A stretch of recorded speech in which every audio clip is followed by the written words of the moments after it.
dimension on this planet. But first and foremost, it's important to mention the principle of this belief. Don't believe in anything, not even what we say here in our conversation. Experiment, have your own experiences. To talk about Homo sapiens Serenissimus today, we have a very special team having his debut participation, Ulysses Schlosser. Welcome from ASSIPI. Hello, Mario. Good morning. Hello, everyone. Thank you for the invitation. It's a pleasure to be here with you with such an interesting subject. Thank you so much. It definitely is. Adina Oprea from Isaac, Romania. Welcome, Adina. Hello, good morning, good afternoon. Yeah, I'm very happy to be here and to debate with you a topic that I like very, very much. Thank you for inviting me. Very good. Thank you. And also having his debut participation, Patricia Barbosa from Isaac, Brazil. Welcome, Patricia. Hello, Mario. Thank you so much for the invitation. Also glad to be here and invite everyone to participate and make this a fruitful debate, right? This is such a nice topic. It is. Thank you. Okay, our conversation is based on the consciential paradigm, right, from the neuroscience conscientiology. What is conscientiology? Conscientiology is the science that studies the consciousness as a whole, right? Consciousness is me, you, every one of us here in the extraphysical environment and extraphysical environment as well, with all our bodies, existences, experiences, acting in many existential dimension, right? To study our life in such a scope, right, intraphysically and extraphysically, the consciential paradigm is used. The consciential paradigm has 7 pillars: bioenergies, multidimensionality, right, consider that we are expressing ourselves or manifesting ourselves in multi-dimensions, pluri-existentiality, right, considering of our lives, the retro lives, that in the lives we might have in the future. The self-research is the study of ourselves. The cosmoethics, this ethics that goes beyond the human ethics. The universalism, and the whole soma, the set of vehicles that we manifest with, right? Conscientiology has many institutions, right, specialized in topics of research. And ASSIPI is specialized in the paraperceptions, right, in parapsychism, the International Association of Intersubstantial Parapsychism. It's consciential-centric institutions specialized in the study, research, development, and the practical use of parapsychism. In case you have any question about what's parapsychism? Parapsychism is the set of advanced paraperceptions, right, of consciousness, in addition to the 5 basic senses of the human body. It's a natural school. Everyone can have parapsychism, or everyone actually has parapsychism. It's a natural human ability, right, and can be rationally, willingly developed, and it's free from any. And here at ASSIPI, it's studied and researched free from any religious connotations and mystical approach. Okay. It's important to say that Let's Talk is an activity from the ASSIPI in English project. ASSIPI in English is a project aimed to promote the ideas of conscientiology worldwide. The project is specialized, focused on the study, research, and the useful practice of parapsychism.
Very well. So let's get started. Let's get our conversation started. But before we start, I'd like to say that if you got any question, right, please feel free to write it down in the comment section.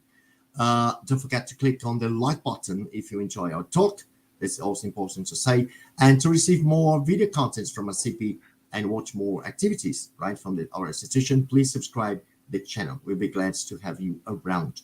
With that being said, let's get started. And I would like to start this conversation today by defining exactly what the Homo sapiens Serenissimus is.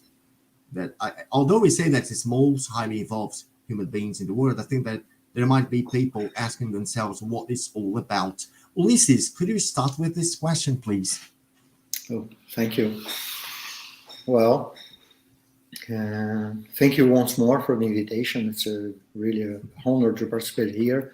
Mario, your project to present ASSIPI in English is amazing. It's a great work. Congratulations. Well, the Homo sapiens Serenissimus is a personality.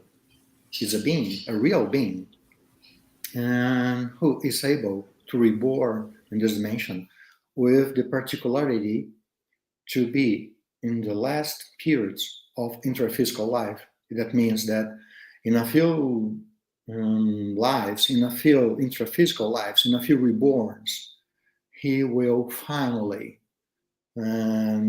pass to another stage in evolution when he will not reborn again. So maybe the main characteristic is that he is close to this moment when he will not reborn again. We call it the third desoma. It's the final moment when the extraphysical body, called psychosoma, will not be used again. So we, like human beings, we have not only this physical body, we have other vehicles of manifestation. One of them is the emotional body, the extraphysical body. And between intraphysical lives, we manifest ourselves by the psychosoma. But finally, after a long period of evolution, it's possible to no more use this extraphysical body, the emotional body, the psychosoma. And this is what happens when finally this personality, the Homo sapiens Serenissimus, leads this process of reborns. Okay, so there's a very important point that this notion was presented by Professor Valdo Vieira as a theory. And that means that this is a subject for research to be refused, to be refuted, to be presented in another way. So the main characteristics in Conscientiology is that this is a subject of study. There is not something like a God or something that we should deal in a mystic way. No, we are here to study this condition and to verify if it is real or not. But long ago, centuries or thousands of years ago, other people observed this reality too. But in Conscientiology, we presented it, Professor Valdo presented it in a scientific approach. So this is my first observation about that. Okay? Good. Patricia or Adina would like to add something about your ideas of the Homo sapiens. Yes, maybe to help us understand, and I think Ulysses described it in a very good way, but to understand how to be an evolved being, first of all, we need to consider as a hypothesis as well that we are beings in evolution.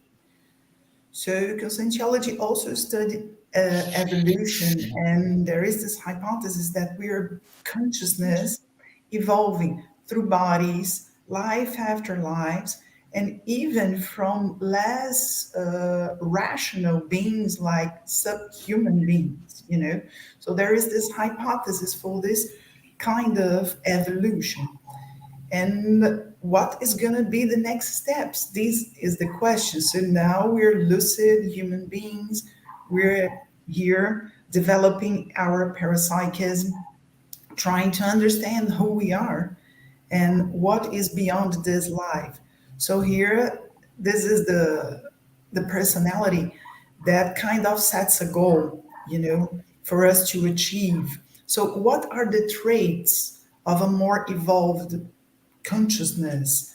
What are the abilities? What are the pitfalls? Because evolving is kind of overcoming our weak traits or our pitfalls or the traits and these characteristics that kind of disturbs us somehow, right? And Homo sapiens serenissimus is like this model, that a person that overcame all these, let's say, less evolved traits of personality and of manifestations. So it is kind of a feasible thing to do, right? To have a model in this evolutionary scale or journey. Yes, that's right. And okay, Adina, go ahead.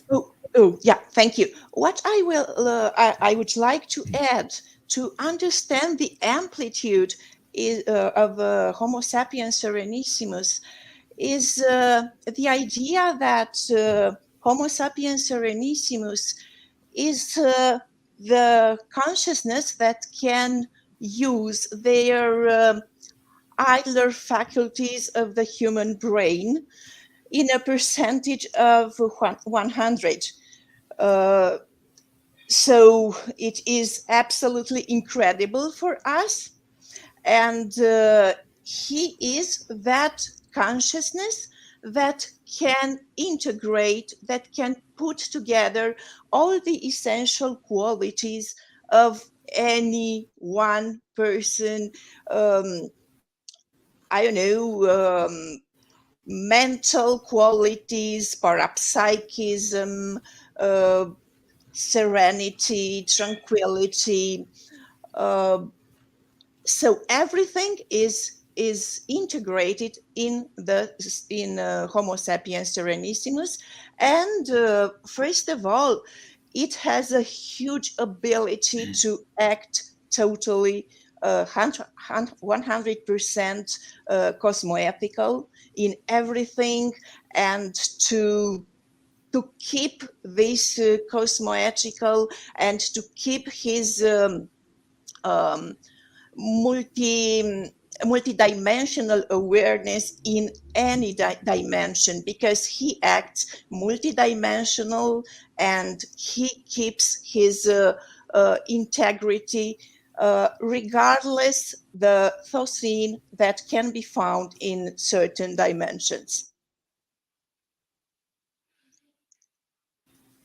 Well said, Adina.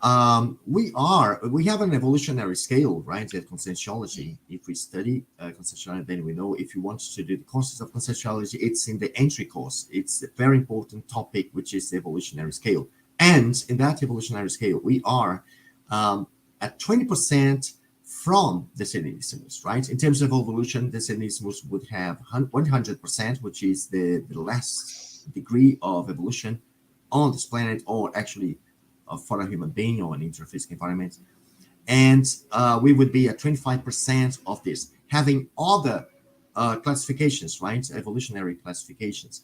And Ulysses, maybe we should talk a bit more about what is it to be a Homo sapiens serenissimus. It's amazing because as emotions are the thing to struggle with, or the thing that we have to overcome before becoming a Homo sapiens serenissimus, I think that we still have a long road to get there, don't we?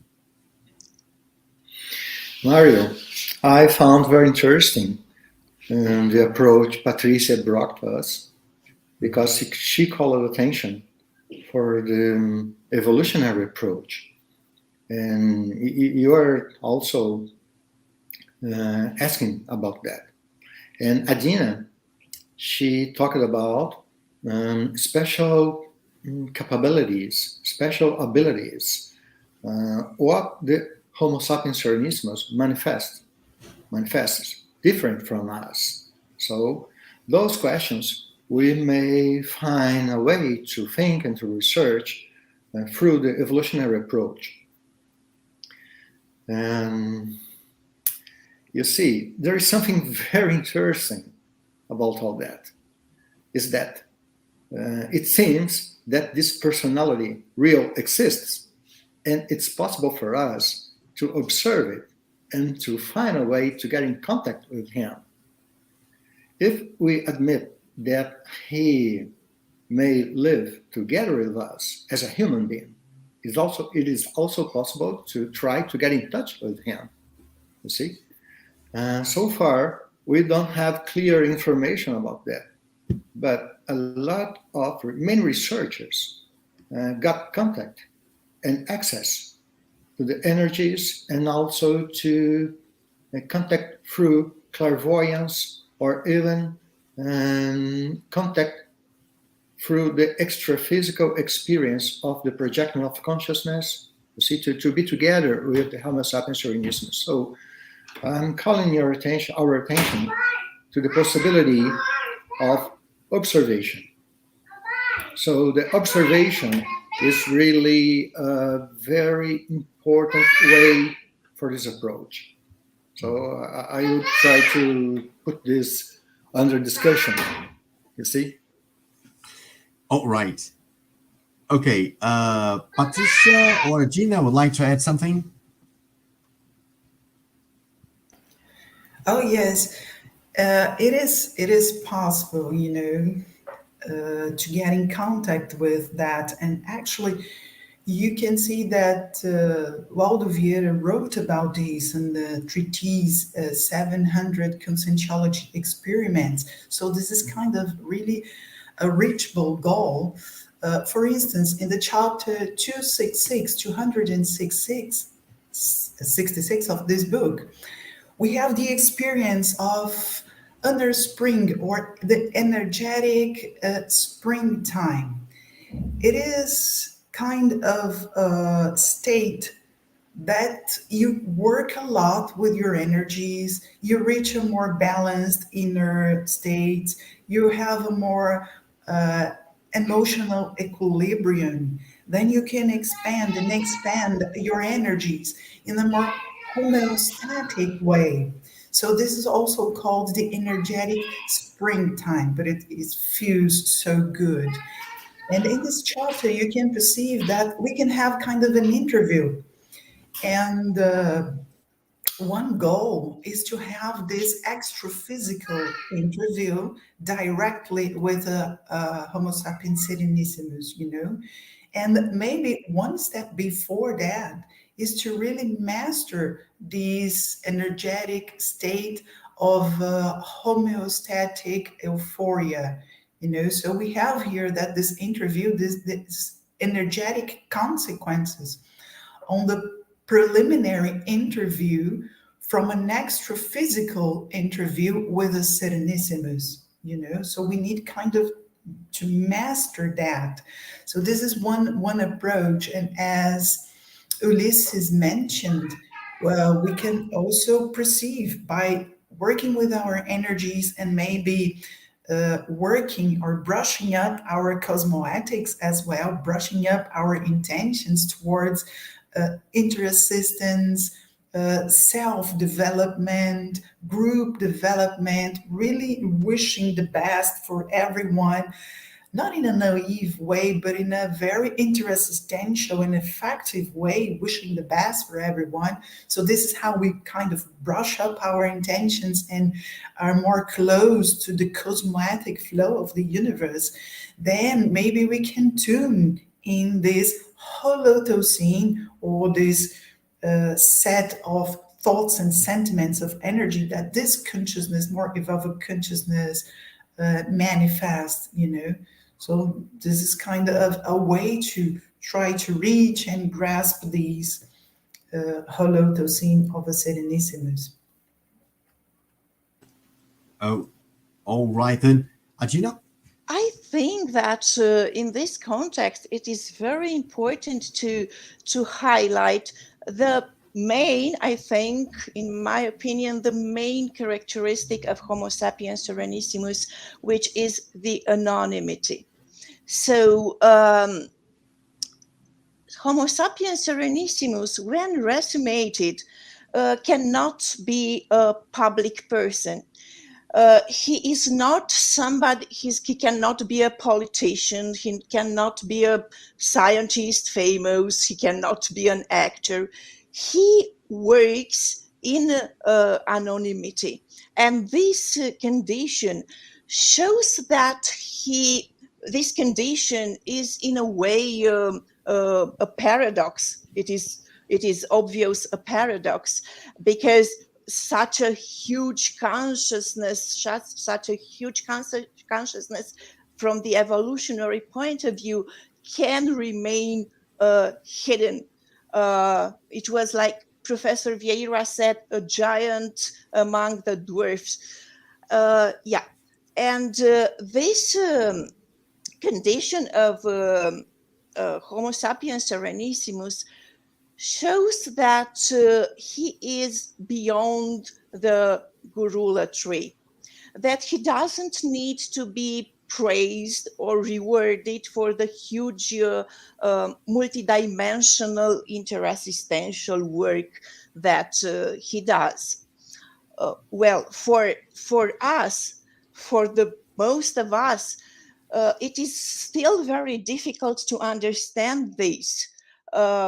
You, me, all of us, all pre-Serenissimus consciousnesses are very happy to, and they feel very good to be praised publicly and to be appreciated. And it is like a reward for all of us. Well, this is not the way in which Homo sapiens serenissimus works. He doesn't need all of this. And well, this anonymity is also a proof of liberation from group karma. He is also beyond the group karma. He's dedicated to polykarmic work.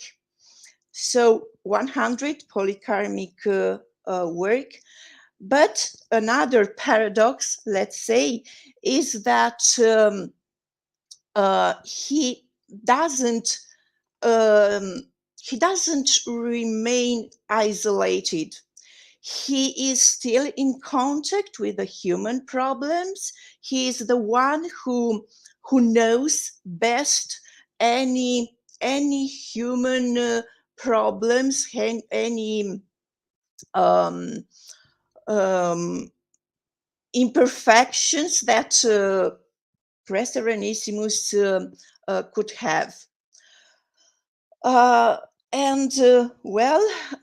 He still is far of us, but his main target is our assistance, and we are those who benefit from his mega assistential work. That's very interesting for you to say that, because we are 25% from the Serenissimus, from the position of a Homo sapiens Serenissimus. And we also mentioned something that's very important for people to understand is the karma thing, right? Which is the ego karma, group karma, and polykarma. So you are going in this line into polykarma. And if we pay attention to this, then we may consider that if we look at our lives, right, the things that we have to do dealing with people. So sometimes we have ego karma to deal with or group karma. And the more we evolved, this scope also increase in size, right?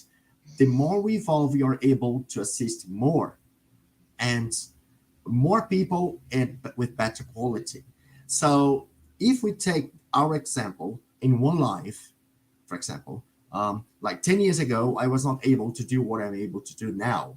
Why? Because I recycled certain points, certain weak traits. I evolved somehow in some issues, in some points of my inner self, of my intra-conscientiality, and now I'm able to assist more.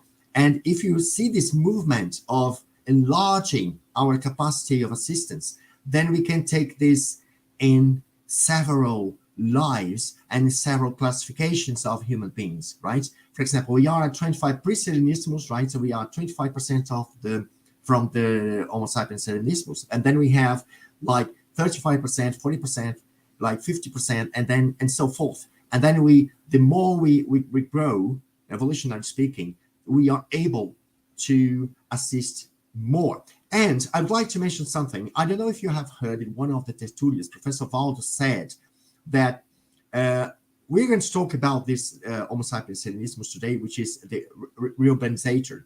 He prepared himself for 900 years to live 32 years here in the physical environment. So imagine a consciousness preparing himself. I say himself because he was a man when he was here, right, in Germany. So he prepared himself for 900 years to live 32 years, or to do something in 32 years. That's amazing, wasn't it, Ulysses? Have you heard of this topic from Professor Valdo? Oh, sorry. Let me open my microphone. Yes, I heard about it. And there is something very interesting that life, that intraphysical life of this personality was an energetic life. And Professor Valdo described moments when he could observe the reurbanization applying his energies like waves to help to clean the extra physical dimensions in Europe. So that amount of energy probably should come from his intraphysical body, from his energosoma, from the energies that he could organize in his physical body. So that intraphysical life, I suppose, that was planned for him to use that amount of energy and maybe a few relationships with other intraphysical personalities. So we should ask why he had that necessity to come to live an intraphysical life like an idiot, using an intraphysical body.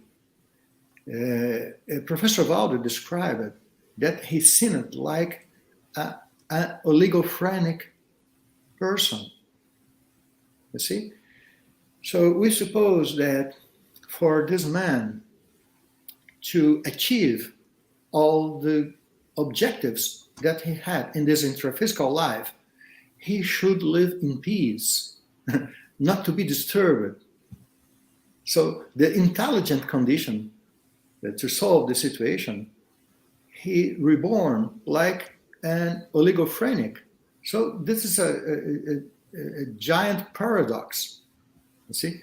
But we may find that it is intelligent like that because he could perform a lot of tasks without disturbing in that condition.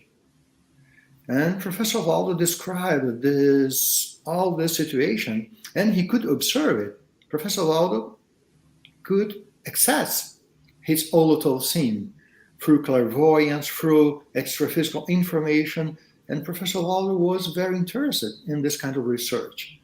So it's very, very important for us to understand that this kind of information wasn't imagination, was not hypothesis. Those were data. Those were information acquired through a researcher from another personality. So if any one of us has this possibility to observe high evolved personalities, it's very important for us to gather information to understand how they work. And I would like to recall your question and also the comments that Adina did. So those special abilities, sure, we have many of them in ourselves. Many of them. We may find in our lives marvelous people who are able to express, to manifest many of those abilities. So the challenge for us is to assume that as a whole, in a very organized way, because indeed, we are not like that. We fail a lot. We are not constant enough to perform all those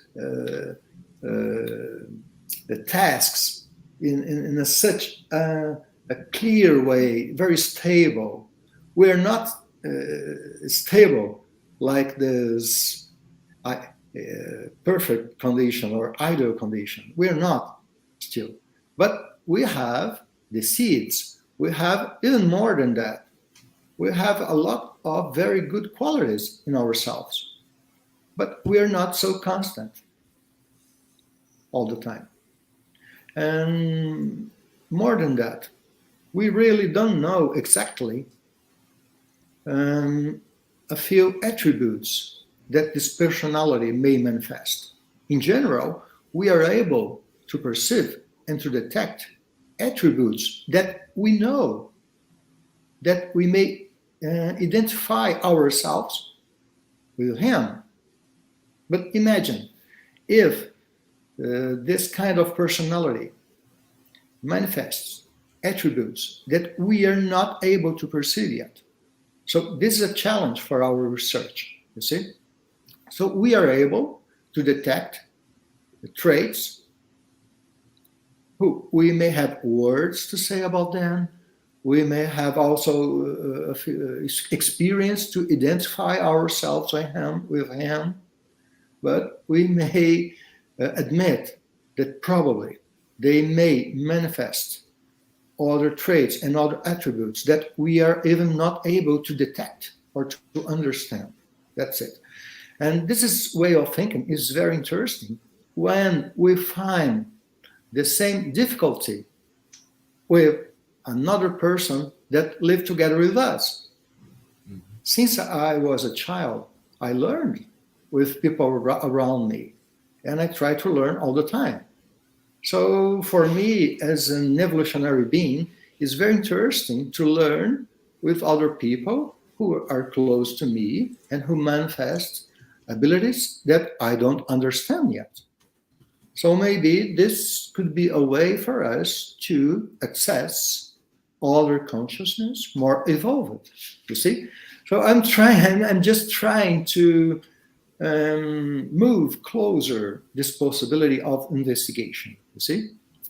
And Mario, you asked a few minutes ago about the emotions, about the sentiments, and the serenity, okay? It's a kind of state or attribute that we may find inside ourselves. So we can observe our capacity to manifest and to be stable in this condition. But this is the challenge. So we may understand the difficulty to live as a Homo sapiens Serenissimus because we suppose that he is able to be constant in this kind of manifestation. So because of that, his name is Serenissimus, the title that Professor Waldo found. And just as an observation, he heard this name in the extraphysical dimension. Professor Waldo didn't create this terminology. Mm-hmm. He heard it from other extraphysical consciousness. In Portuguese, the word is serenão. It's a personality with the serenity very expanded. We call it in Portuguese serenão. Okay, it's a big Serenissimus like that. So this word serenão, Professor Valdo heard it during an extra-physical experience. Because of that, he used this terminology to apply it. So it's very interesting because it refers to the attribute of serenity, as Andina said right now, talking about the capacity of the Homo sapiens Serenissimus to be anonymous, okay? But the serenity is a very important trait, okay? And all that comes from observation. So I'm talking about this all the time because it's possible for us. I have personally a few experience about it. Maybe I can talk something about that further. But that's what I'd like to say so far. So yeah, that's very interesting for you to say that or to raise this topic, because every topic, right, everything that we study, we might find a logic behind it, right? Say, well, is it logical or does it make sense? This is very important. And so as we can notice the evolutionary process in our lives, so it's, I would say, reasonable to think that this process goes way beyond our present condition and can reach there.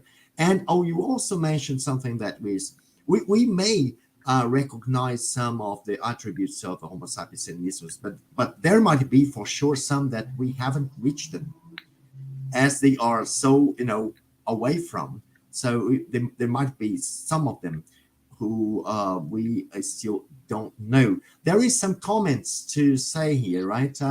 The first one is from Liliana Alexandre. Thank you for participation, Liliana. Very nice to have you here.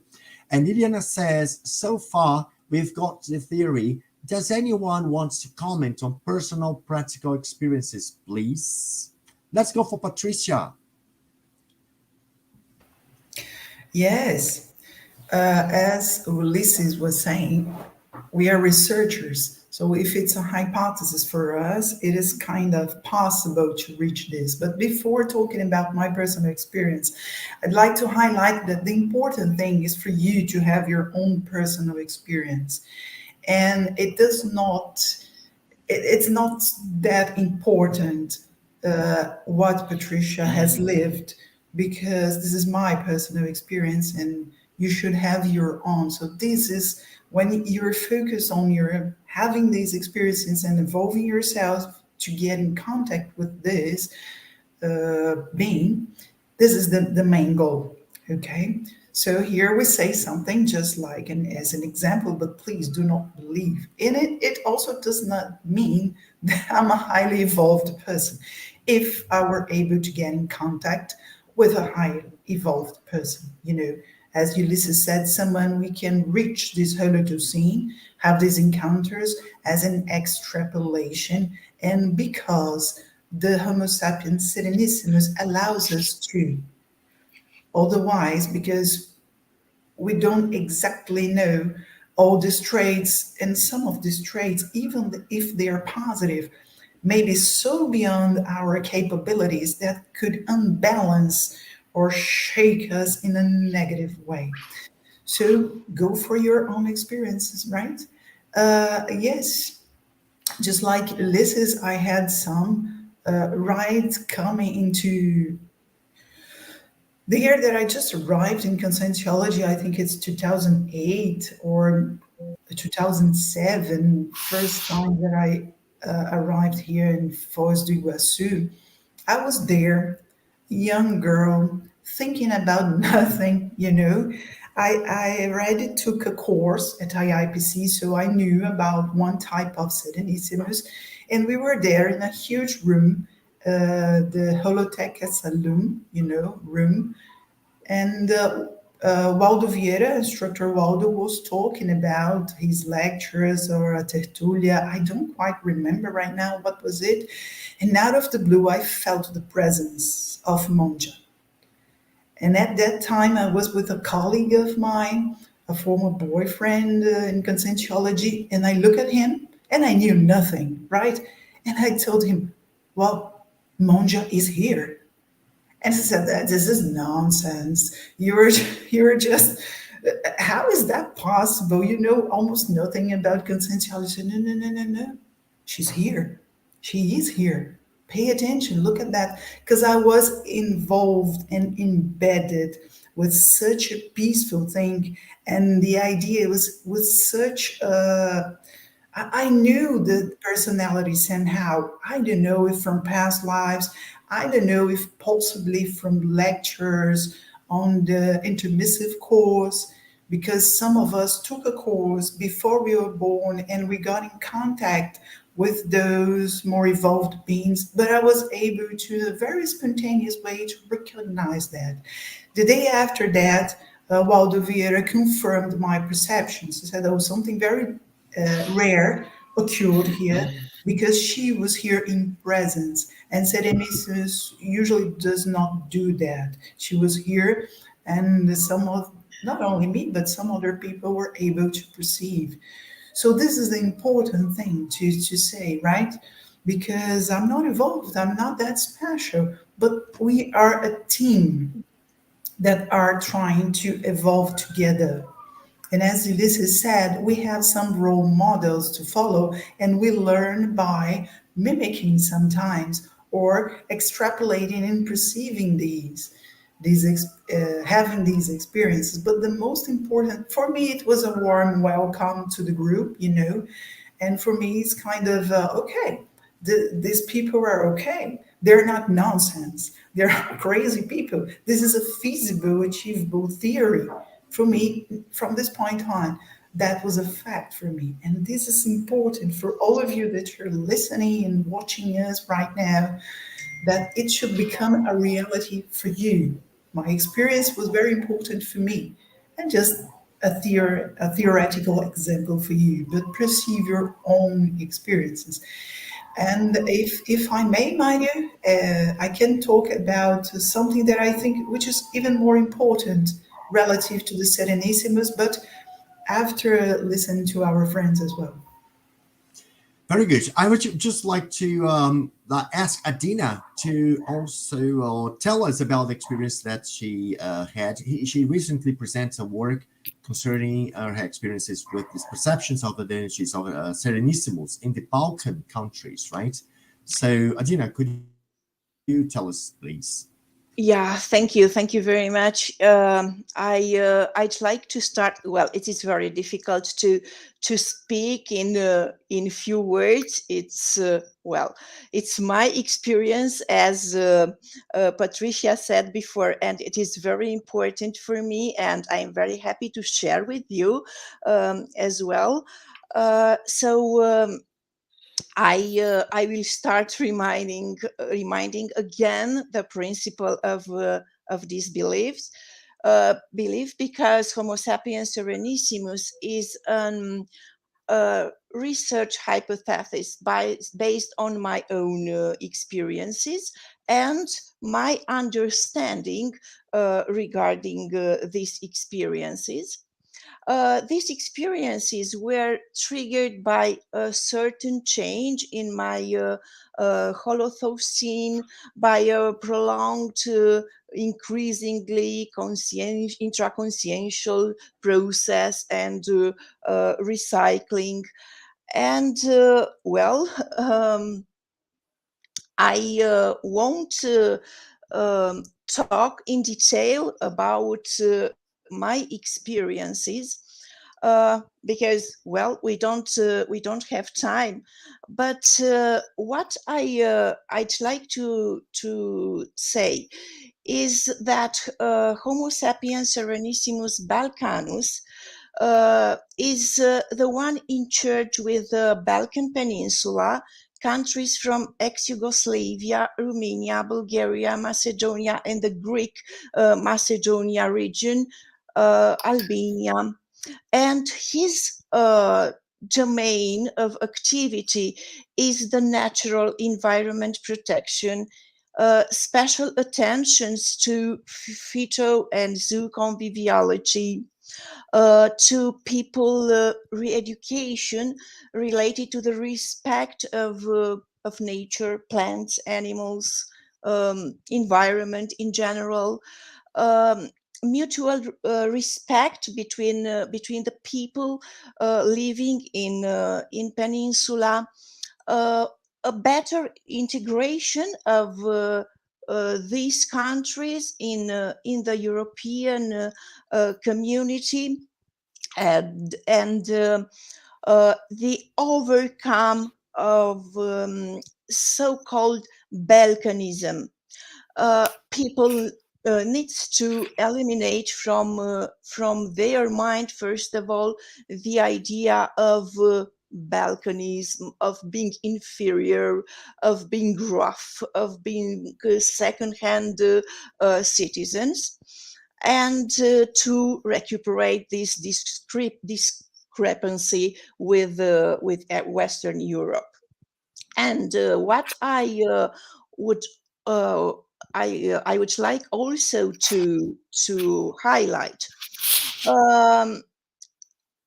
is how I feel after my experiences, after my let's say my change, my energetic change with this consciousness, which I don't know. Yeah, it might be Serenissimus, but also he might be I don't know, um, a highest evolutionary consciousness as evolutionologist. I don't know, but I perceived his very special energy, very different of everything else I have ever perceived before. And well, as I said before, is an hypothetic theory. But how do I feel?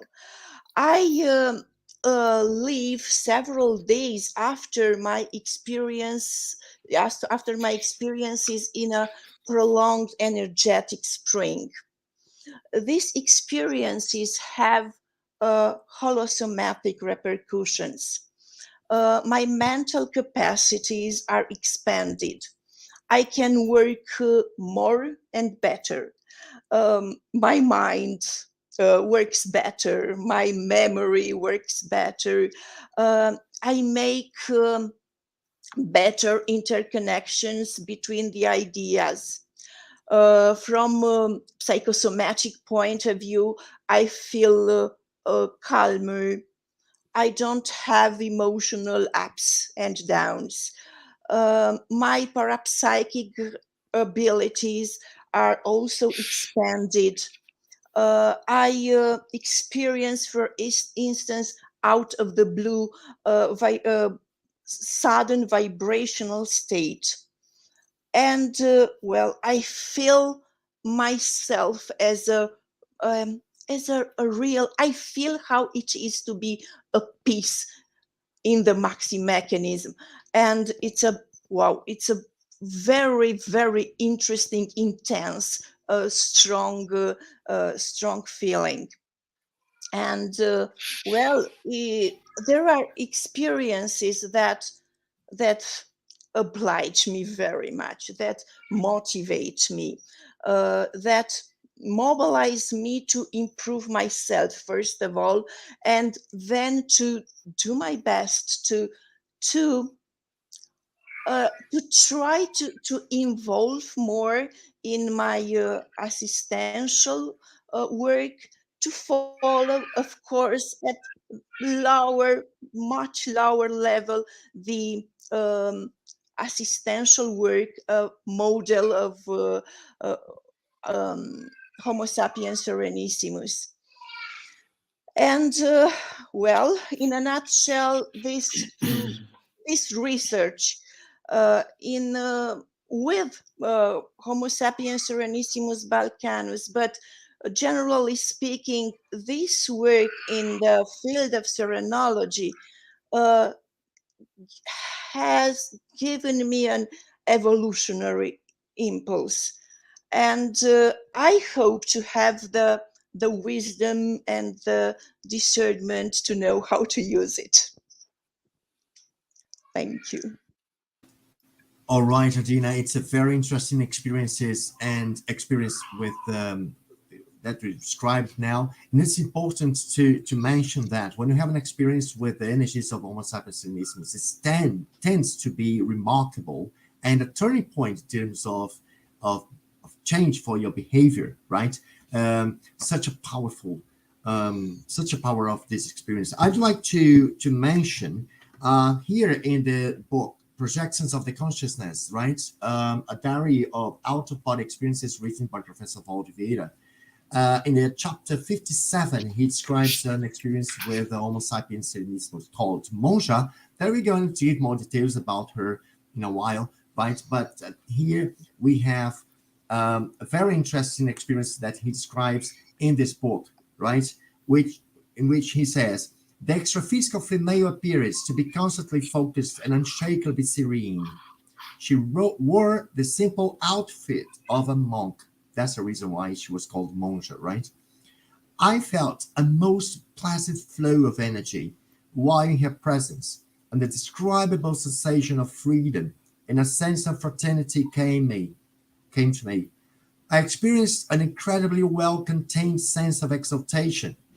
In spite of being on the planetary crust, which is not a very good place to be, the psychosoma was uncommonly light. I immediately felt that I was in the presence of a very evolved consciousness. Everything about her inspired harmony and well-being. I would soon discover, however, that she was suffering deep inside through her compassion for human pain. As I tried to get closer to this extraphysical consciousness, I began to experience the pain of the world deep within me. And that's a very interesting part of this chapter. I recommend you that you read this book, which is a fantastic book about the experiences outside of the body, described by Professor Valdeveira. And this one specifically, chapter 57, is amazing. And it has such an energy when you read this.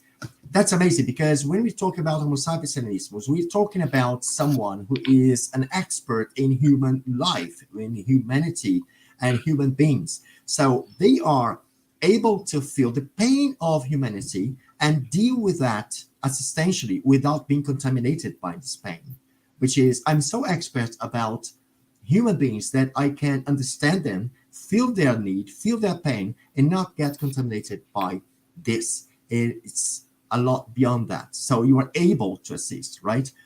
There is another question here from Maria Nestor, right? Maria Nestor says, who do you think coordinates, supervises the activity of many Serenissimus?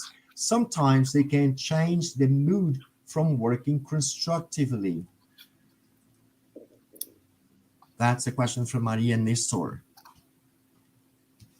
All right.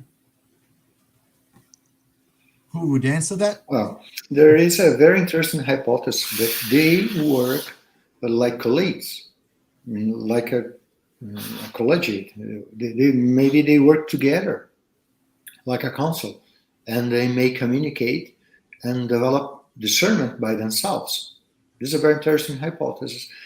And there is another point that we may not forget, that even for us human beings, it is possible to access the holotourscenes of free consciousnesses, those who are no more Serenissimus.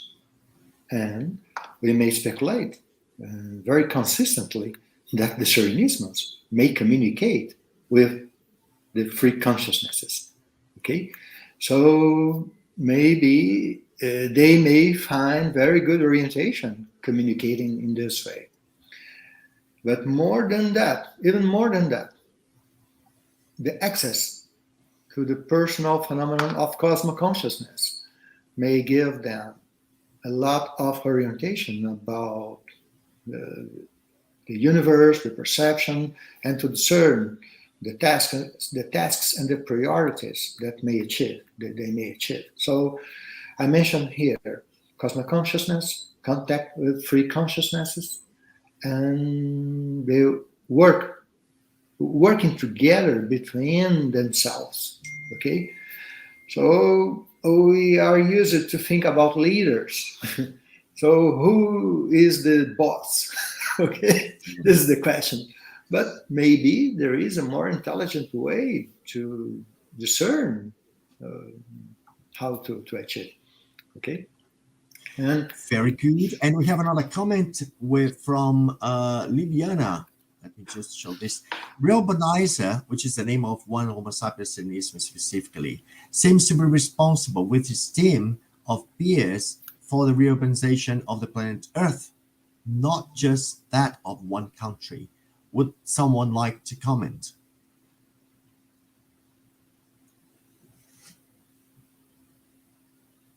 I would like to hear from you. What do you think about that?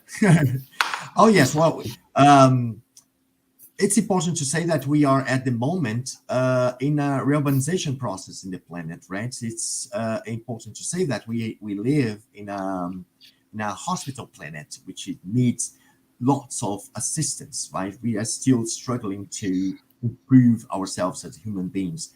And this process is it's very important at this right moment, right? So let's have some idea about the reurbanization now, right? As we are seeing so much, actually, the last century and this century was the most critical centuries in history. Where we have the First World War, the Second World War, and other conflicts. And we're still at the moment having a conflict in this planet, right?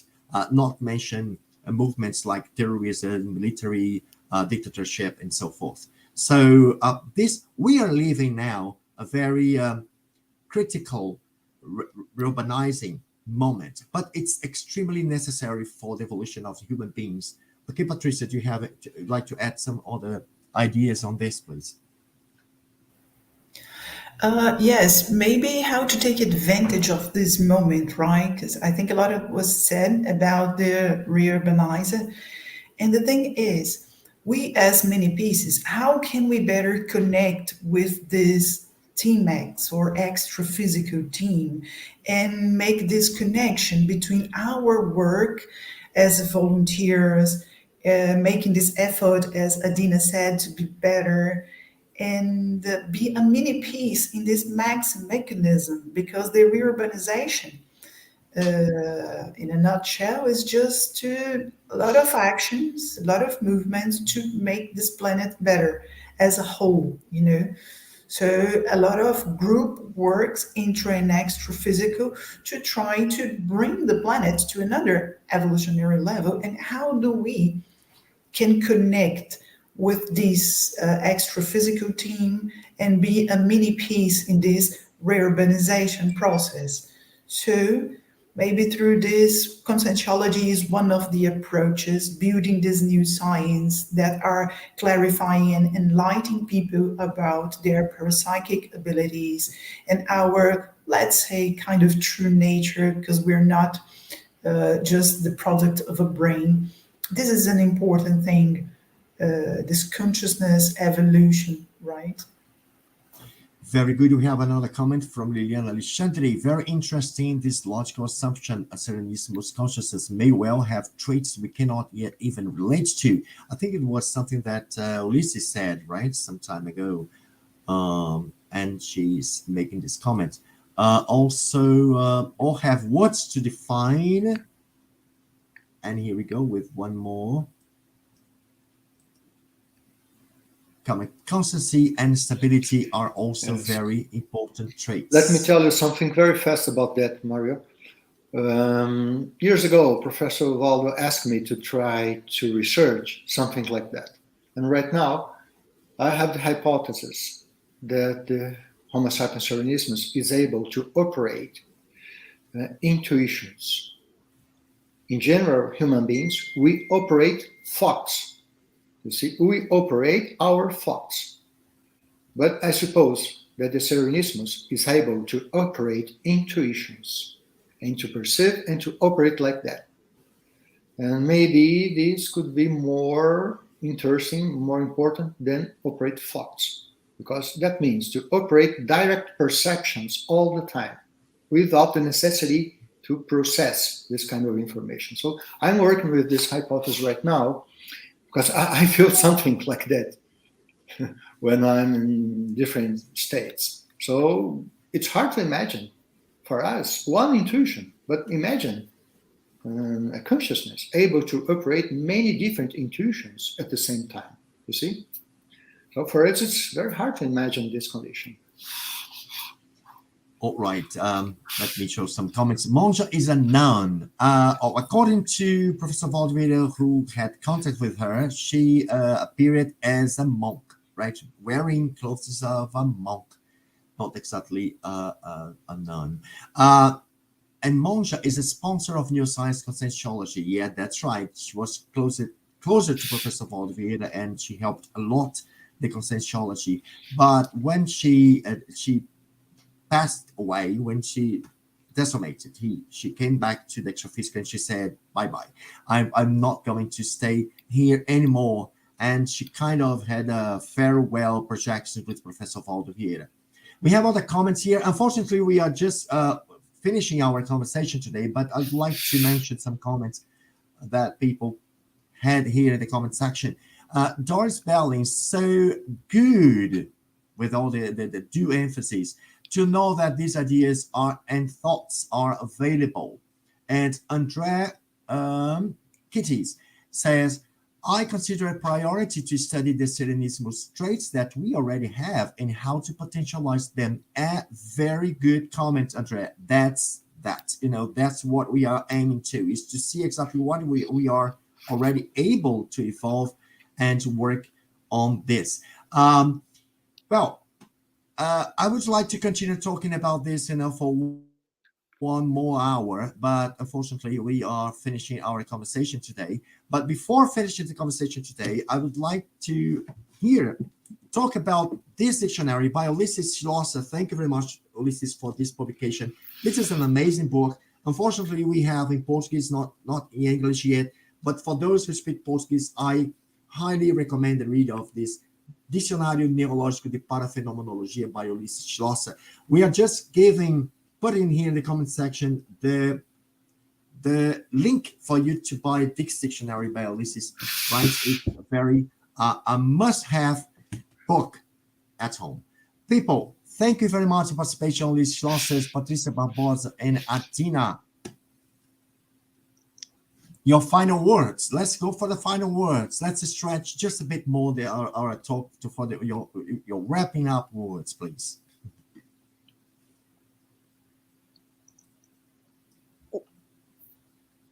Does anyone say? Yeah, I will start. It's okay. I would like to finish with the idea that the more we know about Homo sapiens serenissimus, the better is for our evolution.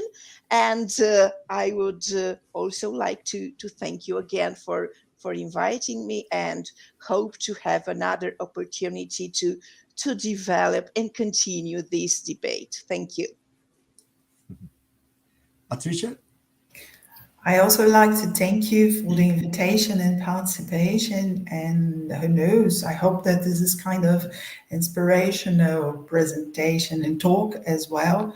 And make this your personal laboratory. Try to perceive the energies. Let's evolve together. And who knows, you're inspired and start feeling these things. And yes, let's go for the evolution. Thank you. Very nice. Ulysses? Very good to hear from you.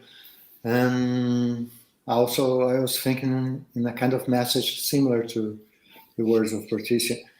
So, all of us, we may look for the best inside ourselves, trying to be constant.